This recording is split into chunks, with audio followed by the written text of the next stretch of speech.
नमस्कार दोस्तों, फिर से आपका मैं स्वागत करता हूं लोक भारती हिंदी इस YouTube चैनल पर। दिन है 20वां, दिनांक है 20 जुलाई 2021, कक्षा है 9वीं और आज के क्षेत्र है लेखन।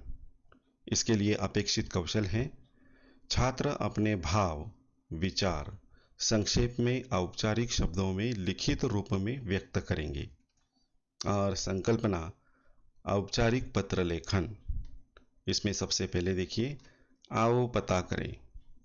अध्यापक निम्नलिखित चित्रों की मदद से औपचारिक तथा अनौपचारिक पत्रों के विषय में छात्रों का पूर्व ज्ञान परख कर इनमें अंतर स्पष्ट करेंगे।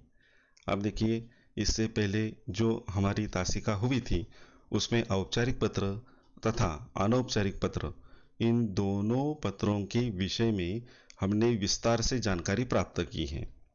अब यहाँ पर इसके अंतर को हमें स्पष्ट करना है। अध्यापक छात्रों के साथ चर्चा करते हुए सामान्य वर्तमान समय में संदेश वहन के साधनों की सूची बनाएंगे, जैसे ईमेल है, टेलीग्राम है, व्हाट्सएप है, इंस्टाग्राम है, फेसबुक, ब्लॉग आदि। तो ये नए साधन हैं। इस नए साधनों के साथ हम एक दूसरे से तुरंत संपर्क स्थापित कर सकते हैं। आओ सक्षम बने। अध्यापक छात्रों को वर्तमान समय में इतने साधन होने पर भी कागज पर लिखे जाने वाले औपचारिक और अनौपचारिक पत्र का निम्नलिखित महत्व बताएंगे।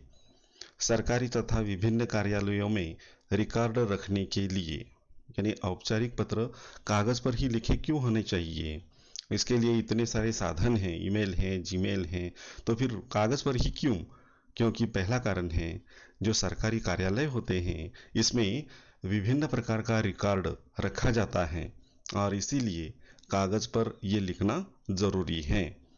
अपने प्रिय तथा संबंधियों की लिखी बातों को पढ़ के अनोखा आनंद प्राप्त करने के लिए अनौपचारिक पत्र में देखिए, जो पत्र वो लिखते हैं, यह पत्र हमें हमारे पास हमेशा रहता है और जब कभी खाली समय मिलता है तो इन पत्रों को लेकर हम बैठ जाते हैं, तो एक बार अतीत की झांकी हमारे सामने प्रस्तुत होती है और उससे आनंद की प्राप्ति होती है। इसीलिए कागज पर पत्र लिखे होने चाहिए। अध्यापक छात्रों के साथ चर्चा करते हुए औपचारिक पत्रों के विषय लिखवाते हैं। अब देखिए, छात्रों के साथ चर्चा करनी है और औपचारिक पत्र के कौन कौन से विभिन्न विषय हैं इस पर जानकारी तैयार करते हैं, जैसे प्रधानाचार्य को लिखे जाने वाले पत्र, मोहल्ले की सफाई की ओर ध्यान आकर्षित करते हुए स्वास्थ्य अधिकारी को पत्र, बिजली का बिल अधिक आने की शिकायत करते हुए पत्र।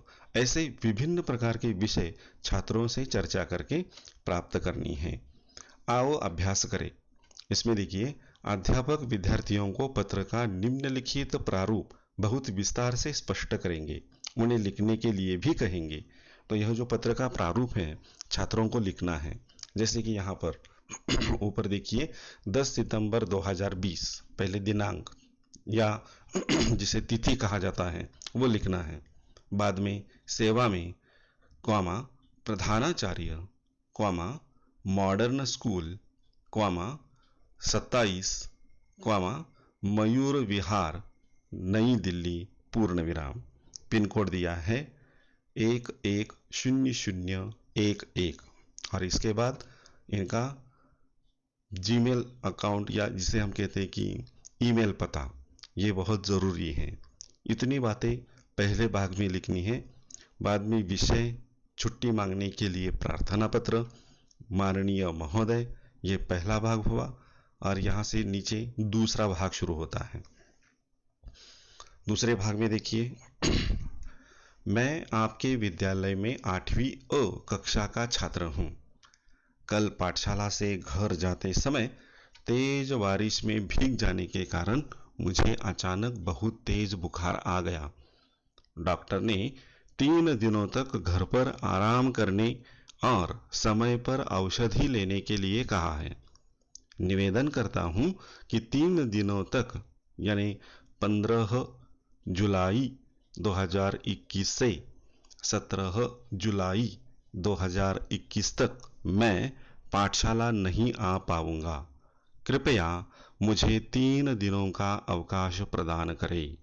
मैं पाठशाला आते ही अपनी पढ़ाई का सहकार्य पूरा करने का प्रयास करूंगा। धन्यवाद। और यहाँ पर यह पत्र का दूसरा भाग दिया है। इसमें विषय का प्रतिपादन किया गया है, उसका विस्तार यहाँ पर किया गया है। और नीचे लिखा है, देखिए, पत्र का तीसरा भाग अगले दिन बताया जाएगा, ऐसी सूचना दीजिए। तो यह पत्र का पहला और दूसरा भाग है। तीसरा भाग हम उसके बारे में कल चर्चा करने वाले हैं। तो इस तरह से यह पत्र लिखा जाता है। इसे अनौपचारिक पत्र का नमूना हम कहेंगे। तो इस तरह से यह पत्र लिखा जाता है। इसमें जो प्रमुख बातें हैं कि पहले दिनांक कहाँ पर लिखना है, बाद में ये जो पत्र जिसे लिखा जा रहा है उनका नाम, पद का नाम, पता और ईमेल यहाँ पर लिखना ज़रूरी है। बाद में विषय, और विषय के बाद पत्र की शुरुआत, यह दूसरे भाग में आता है। और दूसरे भाग में पूरी तरह से उसका स्पष्टीकरण छात्रों को यहाँ पर देना है। अब आओ सृजन करें। सृजन करें, सृजन इसका मतलब है निर्माण। तो हमें निर्माण करना है, नई बात निर्माण करनी है। अध्यापक छात्रों से निम्नलिखित में से किसी एक पत्र का केवल पहला और दूसरा भाग लिखने और सभी के सामने कुछ छात्रों को पढ़ने के लिए कहेंगे। तो देखिए, सिर्फ पहला और दूसरा भाग आपको लिखना है, और इसे लिखते समय जो ऊपर बातें बताई गई हैं उन बातों पर ध्यान देना है। पहला है, विद्यालय के ग्रंथालय के लिए पुस्तकें मंगवाने के लिए पत्र। आपके विद्यालय में ग्रंथालय है और इस ग्रंथालय को पुस्तकें आपको मंगवानी है, तो उसका एक पत्र का नमूना, औपचारिक पत्र का नमूना आपको तैयार करना है, जैसे ऊपर दिया है। बड़ी बहन के विवाह में जाने के लिए अवकाश प्राप्ति हेतु पत्र, औपचारिक पत्र है। आपकी बड़ी बहन, उसका विवाह होने जा रहा है और इसीलिए आपको पाठशाला से छुट्टी चाहिए। कितनी जो भी आप मांगना चाहते हैं वह, उसका उल्लेख हमारे पत्र में होना चाहिए। और पत्र का तीसरा भाग, अगले दिन पढ़ाया जाएगा। अध्यापक यह सूचना छात्रों को पुनः देंगे। तो इसका तीसरा हिस्सा हम कल देखने वाले हैं। इसके लिए पूरक साहित्य स्रोत है, दीक्षा ऐप पर पत्र लेखन देखिए, या फिर अनमोल ज्ञान यूट्यूब चैनल पर पत्र लेखन देखिए। और इस तरह से पत्र लेखन के बारे में अधिक जानकारी प्राप्त करके यह पत्र लिखिए। तो आज के लिए बस इतना ही, हम यहाँ पर रुकते हैं। धन्यवाद।